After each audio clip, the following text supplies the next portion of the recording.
정부 믿고 투자했는데 손실나면 20% 메워준다? 비과세 한도가 아예 없어진다더라 이런 말도 있던데? 요즘 국민성장형 ISA, 생산적 금융 ISA 얘기 때문에 머리 아프지 않으셨나요? 기존에 있던 ISA는 그냥 둬도 되는 건지 새로 가입해야 하는 건지 맨날 오르기만 하던 미국 주식은 이제 끝난 건지 도대체 뭘 어떻게 하라는 건지 헷갈리셨을 겁니다. 오늘 이 영상 하나로 모든 혼란을 끝내드리겠습니다. 정부가 왜 이런 파격적인 정책을 꺼내들었는지, 그 거대한 돈의 흐름 속에서 우리는 어떤 포지션을 잡아야 하는지, 국민성장형 ISA와 청년형 ISA는 뭐가 다른지까지 옆 사람에게 설명할 수 있는 수준까지 완벽하게 정리해 드릴게요. 다만 시작하기 전에 진짜 중요한 전제 하나만 깔고 갈게요. 지금 나오는 혜택들 중 일부는 이미 확정된 제도가 아니라 정부가 추진하고 검토 중이며 논의 중인 방향이 섞여 있습니다. 그래서 오늘 영상은 확정된 것과 논의 중인 것을 분리해서 여러분이 댓글에서 낚이지 않게, 그리고 나중에 제도가 바뀌어도 손해 안 보게 기준을 잡아드리는 영상입니다. 자, 그럼 도대체 정부가 밀어준다는 이 국민성장형 ISA가 뭐길래 이렇게 난리일까요? 정부가 2026년 경제성장 전략의 핵심으로 생산적 금융 ISA를 핵심 과제로 추진하겠다라고 밝혔어요. 말이 좀 어렵죠? 생산적 금융은 쉽게 말해서 지금 부동산과 예금에 묶여있는 돈을 국내 자본시장, 특히 국내 주식시장 쪽으로 돌리겠다는 겁니다.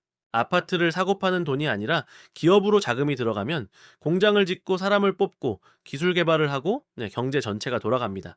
그래서 생산적이라는 단어를 붙인 거죠. 그래서 정부가 작정하고 만든 신규 ISA의 큰 틀은 보통 두 가지로 이야기됩니다. 국민성장형 ISA 그리고 청년형 ISA. 이제부터가 진짜 중요한 혜택입니다. 제가 딱 세 가지로 정리해 드릴게요. 첫 번째 혜택. 요즘 가장 자극적으로 퍼지는 말이 있죠. 손실 나면 정부가 20% 메워준다. 여기서부터 정신 똑바로 차려야 합니다. 이걸 내 계좌 손실을 나라가 현금으로 보전해준다처럼 받아들이면 바로 오해예요. 지금 거론되는 방식은 내 계좌 손실을 현금으로 보전한다는 것이 아닙니다. 모든 투자 손실에 적용되는 것도 아니고요. 정부가 정한 특정한 국민 참여형 펀드 같은 구조에서 손실의 일부를 후순위 재정보강 형태로 흡수해 완충하는 그림에 가깝습니다. 핵심은 이겁니다. 모든 투자에 다 해주는 게 아니라 정해진 구조 안에서만, 정해진 상품에서만 최대 20% 수준까지 완충이 가능하다는 방향이 논의된다는 거예요. 그러니까 이걸 무조건 안전하다로 받아들이면 그 순간부터 판단이 흔들립니다. 자, 여기서 끝나지 않습니다. 두 번째 혜택은 중복 활용 이야기예요. 원래 ISA는 기본적으로 1인 1계좌 중심으로 운용되는 상품이라 기존 ISA가 있으면 새로운 걸 못하는 거 아니냐 이런 걱정이 나오죠. 현재 나오는 설명을 보면 신규 ISA는 기존 ISA와 병행 가능 쪽으로 많이 언급됩니다. 다만 여기서도 단서가 붙어요. 청년형과 국민성장형이 서로 동시에 가능한지, 어떤 조건에서 가능한지는 최종안에서 확정될 문제고, 일부 보도에서는 청년형과 국민성장형의 상호 중복이 제한될 수 있다는 취지도 같이 나옵니다. 즉, 큰 흐름은 기존 ISA를 없애고 갈아타라가 아니라 상황에 따라 조합해서 쓰게 만들겠다 쪽으로 이해하는 게 안전합니다. 세 번째 혜택은 다들 제일 기대하는 비과세죠. 기존 ISA는 계좌에서 발생한 순소득 기준으로 일반형은 순소득 200만 원, 서민형은 순소득 400만 원까지 비과세잖아요? 솔직히 좀 감질났죠? 그런데 이게 대폭 상향되는 방안이 논의되고 있어요. 일반형 500만 원, 서민형 1000만 원 같은 상향 수치가 거론되기도 하고요. 심지어 한도 자체를 없애는 방안까지도 거론되고 있습니다. 다만 여기서 중요한 건 지금은 확정이 아니라 논의 단계라는 점입니다. 특히 청년형 ISA는 혜택이 하나 더 붙을 수 있어요. 청년형은 소득과 연령 등 조건을 충족하는 경우 비과세 확대와 함께 납입액 일부 소득공제 같은 추가 혜택이 논의되는 구조입니다. 다만 여기서도 총급여 7,500만 원 같은 숫자는 확정 팩트라기보다 거론되는 범위에서 바뀔 수 있는 조건이기 때문에 실제 가입 시점에는 최종 기준을 반드시 확인해야 합니다. 그럼 정부는 왜 이렇게까지 다 퍼주는 걸까요? 한마디로 해외 주식으로 빠져나가는 돈, 부동산에 잠자고 있는 돈을 전부 국내 증시로 끌어와서 한번 판을 키우겠다는 강력한 의지인 거죠. 자, 이렇게 파격적인 혜택으로 무장한 국민성장형 ISA. 듣기만 해도 가슴이 뛰지 않나요? 근데 여기서 그래서 기존 ISA랑 미국 ETF 직접 투자랑 비교했을 때 도대체 뭐가 더 유리한데? 라는 생각이 떠오르실 겁니다. 그래서 제가 오늘 작정하고 현재 우리가 선택할 수 있는 대표적인 4가지 투자 방법을 아주 속 시원하게 비교 분석해 드릴게요. 자, 첫 번째 타자는 바로 우리가 잘 아는 기존 ISA입니다. 가장 큰 장점이 뭐였죠? 바로 글로벌 분산 투자가 가능하다는 거예요. 국내에 상장된 미국 S&P 500 ETF, 나스닥 100 ETF 같은 해외 추종 상품들을 마음껏 담을 수 있잖아요. 내 돈을 한국에만 묶어두는 게 아니라 전 세계 우량 자산에 골고루 뿌려놓고 싶다, 안정적으로 가고 싶다 하는 분들한테는 아주 매력적인 선택지였죠. 근데 치명적인 단점이 뭔가요? 비과세 한도가 생각보다 적다는 거였죠. 순소득 한도 기준으로 일반형은 200만 원, 서민형도 400만 원까지만 세금을 안 떼니까 수익이 좀 크게 나면 세금을 내야 해서 살짝 아쉬웠던 거죠. 그럼 두 번째, 오늘의 주인공 신규 ISA는 어떨까요? 국민성장형, 청년형으로 나오는 이 새로운 ISA는 장점이 아주 많다는 거예요.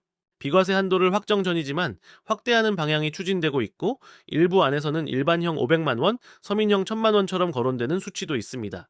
청년형은 조건 충족 시 소득공제 같은 추가 혜택이 논의되고 특정 펀드는 손실이 나면 이 20%를 메워준다가 아니라 후순위 재정보강 형태로 최대 20% 수준 완충이 검토되는 구조라고 보시면 돼요. 근데 세상에 공짜는 없다고 단점도 명확합니다. 바로 혜택이 국내 주식과 국내 펀드에만 집중되어 있다는 점. 정부가 제발 우리 주식시장에 투자해주세요 하고 만든 거니까요. 강력한 세금 혜택을 받는 대신 글로벌 분산 투자는 어느 정도 포기해야 하는 겁니다. 세 번째는 가장 원초적인 방법, 일반 계좌로 국내 주식 직접 투자하기입니다. 그냥 쓰던 증권사 어플 켜서 삼성전자, 하이닉스 사는 거예요. 장점은요? 완전한 자유라는 거죠. ISA처럼 혜택을 크게 받으려면 일정 기간 유지 요건이 붙는 구조와 달리 내가 사고 싶을 때 사고 팔고 싶을 때 팔 수 있다는 거죠. 하지만 단점은 역시 세금입니다. ISA 같은 절세 혜택이 전혀 없다는 거죠. 자, 마지막 네 번째 타자.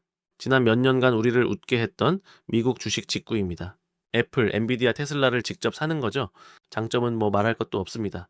성장 시장에 직접 노출되어 수익 잠재력이 크다는 점입니다. 하지만 가장 무서운 단점이 있죠. 바로 양도소득세 22%입니다. 1년에 250만 원까지는 공제해주지만 그 이상 번 돈에 대해서는 이익의 22%를 세금으로 내야 해요. 만약 1000만 원을 벌었다면 250만 원을 뺀 750만 원의 22%, 즉 165만 원을 세금으로 내야 하는 겁니다. 그런데 말입니다. 세상에 이렇게 좋기만 한 이야기가 있을까요?